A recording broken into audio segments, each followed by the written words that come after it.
Bonjour, aujourd'hui je vais présenter Les Incancellés de Min Tran Phai. Donc, bien que ce livre n'ait pas été traduit en film, il a été très bien reçu, notamment par Le Monde et Culture Tops, qui sont deux critiques d'événements culturels. Ils ont donné beaucoup de retours positifs autant sur le livre que sur l'artiste. Mais en parlant de l'auteur, c'est qui? Alors l'auteur, c'est Min Tran Phai. C'est une jeune femme vietnamienne, d'ailleurs ça se ressent énormément dans ses écrits, puisqu'elle incorpore beaucoup d'éléments de sa culture dedans, ce que je trouve vraiment intéressant. D'ailleurs, elle a fait pour celui-ci. Ensuite, en plus d'être écrivaine, Min est également critique littéraire. Et avant d'avoir écrit Les Inconsolés, elle a d'abord écrit Le Pêcheur et la Princesse, la double vie d'Anne. Ensuite, elle a reçu 2 prix, Pélas et Proust en 2010, avant de continuer avec l'écriture de Voyageur malgré lui et en 2020, signer Les Inconsolés. Maintenant, pourquoi est-ce que j'ai choisi Les Inconsolés spécifiquement? D'abord, j'ai choisi en partie pour l'auteur. Alors, Min est très connue pour écrire des récits à tendance poétique et j'adore la poésie. Et ensuite, en me renseignant un peu plus sur l'histoire, je me suis rendu compte que c'était un récit assez mystérieux et rempli d'intrigues et j'adore le mystère. Donc, je me suis dit que ça allait être la parfaite combinaison et je ne me suis pas trompée, mais ça on en reparlera plus tard. Maintenant, un peu plus sur le livre. Donc, je vais faire un bref résumé. C'est l'histoire d'une jeune fille et d'un jeune garçon qui vont vivre leur premier grand amour. Sauf qu'ils sont totalement opposés. De part de leur personnalité, mais aussi de leur niveau dans la classe sociale. En effet, Lise, elle est franco-vietnamienne, elle vient d'une classe plutôt moyenne, tandis que Louis, lui, est totalement français et il est issu de la classe plus aisée. Tous deux, ils vont vivre leur premier grand amour et il va être rempli d'obstacles, notamment liés à leurs différences culturelles, mais aussi à leurs différences au niveau de la classe sociale. Durant ces obstacles, nous, on va en fait les suivre et on va voir comment est-ce que ça évolue. Ce qui est très intéressant, c'est que le livre commence par un meurtre. Donc, on sait que quelque chose se passe mal, mais on ne sait pas quand ni pourquoi. Et c'est ça la partie mystérieuse du livre qui fait qu'on reste jusqu'à la fin. Maintenant, parlons de l'univers narratif. Donc, pour les lieux, pour continuer dans la romance, ça se passe à Paris et dans la banlieue parisienne. Pour l'époque, ça commence dans les années 80 et ça continue jusqu'à les années 2000.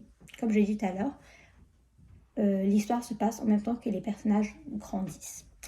Pour les thèmes, on retrouve bien évidemment l'amour, mais je trouve qu'il y a aussi la souffrance qui est abordée. Les valeurs principales, pour moi, c'était vraiment l'amitié, l'amour, la fidélité et la loyauté qui sont le plus ressortis. Maintenant, pour les personnages. Alors, pour les personnages, on a Lise et Louis, bien évidemment, qui sont pour moi les personnages principaux et donc le couple de l'histoire. Ensuite, on a Annabelle, qui est une amie du couple, Serge, un ami de Lise, Liane, la sœur de Lise, et enfin, on a les parents de Lise qui sont très importants, notamment sur la vie en fait que va mener le couple et aussi sur qui Lise est et qui elle va devenir plus tard. Maintenant, le thème principal. Alors, comme je l'ai dit tout à l'heure, il y a 2 thèmes qui dominent, l'amour et la souffrance. Mais je trouve vraiment que la souffrance, elle est beaucoup plus présente. Parce que malgré le fait que ce soit un roman de romance, l'amour est toujours abordé avec une nuance de souffrance. Les deux sont toujours entremêlés.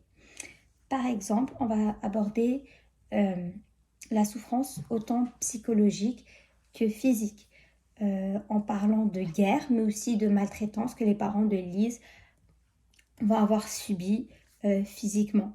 Il y a aussi parfois des sujets du livre qui vont aborder la souffrance sous ces 2 formes, donc psychologique et physique, en parlant par exemple d'avortement, où il y a certes une souffrance physique, mais surtout émotionnelle. Et je trouve ça vraiment très intéressant, comment est-ce que l'auteur a réussi à nuancer ça. Il y a aussi juste des souffrances totalement psychologiques, comme par exemple une rupture, ou amoureuse ou amicale d'ailleurs. Donc c'est ça, je trouve que la souffrance ressort beaucoup plus que l'amour. Maintenant, mon avis sur le livre. J'ai adoré le livre. Et je vais me baser sur 2 points pour vous expliquer pourquoi. Premièrement, j'ai adoré certains personnages et j'en ai détesté d'autres. Et ça, c'est très important parce que ça veut dire que les personnages ont été développés. Et le livre n'est pas très épais et pourtant, l'auteur a réussi à rendre ces personnages attachants et d'autres détestables parce qu'elle a réussi à bien gérer en fait le nombre de pages et la description. Ce que j'aime aussi au niveau des personnages, et ça a un rapport aussi un peu plus avec mon 2e point, c'est le fait que les personnages restent quand même assez imprévisibles. Même si on les connaît, ils arrivent toujours à nous surprendre. Donc du coup, le récit ne devient jamais ennuyant. Maintenant, le 2e point que j'ai beaucoup aimé, et c'est d'ailleurs pourquoi j'ai choisi ce livre-là, c'est le fait que le livre est écrit d'une manière très poétique. J'adore le style et les figures de style que l'auteur utilise dans son livre, la façon dont elle décrit. Donc je vais vous lire un petit passage. La page 281.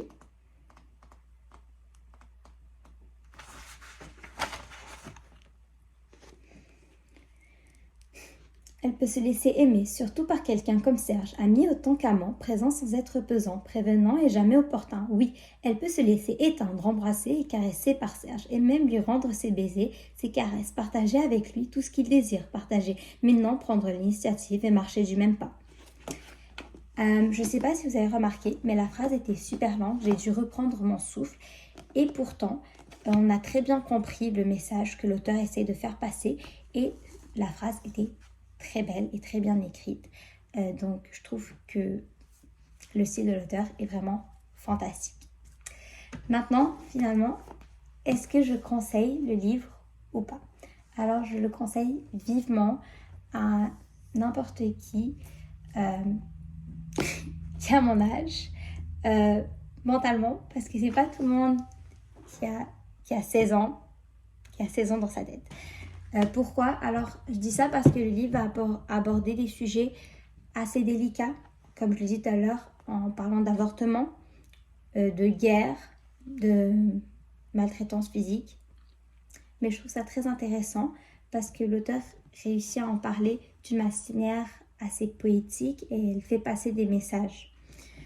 Aussi, ce qui est très intéressant et pourquoi est-ce que je le recommande, c'est qu'en lisant ce livre, on va avoir un enrichissement culturel et un enrichissement au niveau de notre vocabulaire parce que Min utilise un vocabulaire assez atypique pour décrire les émotions, mais aussi l'environnement où ces personnages sont. Pour le niveau enrichissement culturel, comme je l'ai dit précédemment, Min est vietnamienne et elle incorpore beaucoup d'éléments de sa culture dedans. Donc du coup, on passe un bon moment et en même temps, on apprend des choses sur une autre culture. Alors oui, je recommande vivement ce livre à tout élève curieux. Merci.